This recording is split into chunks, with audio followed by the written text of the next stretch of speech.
நீங்க என்னதான் சொன்னாலும் சரி, நான் வளர்ந்துகிட்டே தான் இருக்கேன். வர 11ஆம் தேதி சிங்கப்பூருக்கு போற ப்ரமோஷனுக்கு. இது என்னுடைய வளர்ச்சி. இது சிங்கப்பூர்ல உள்ள படத்துக்கு நான் இங்க இருந்து அவங்களே என்ன ஃபிளைட் போட்டு கூட்டிட்டு போய் நான் அங்க போய் ப்ரமோஷனுக்கு போறேன். சோ அதனால யாரோட வளர்ச்சியும் யாரும் தடுக்கவே முடியாது. யார அவங்க தடுக்கட்டும் வளர்ச்சிய? அது யாருங்க நான் 2 பேரு? அவனை விட்டுருங்க. நீங்க தடுக்க பாருங்க. சொந்தமா கட்சியெல்லாம் ஆரம்பிச்சிட்டான்.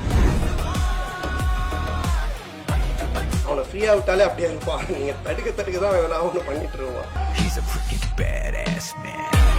கூல் சுரேஷ் அடிக்கடி இருப்பாரு, உங்க படத்தை ஃப்ரீயா ப்ரமோஷன் பண்ணுவேன்னு சொன்னாரு. இதுக்கு முன்னாடி இதை காசு கொடுத்தீங்களா இல்ல சிங்கப்பூருக்கு நீங்களே காசு போட்டு அனுப்பி விட்டுறீங்களா?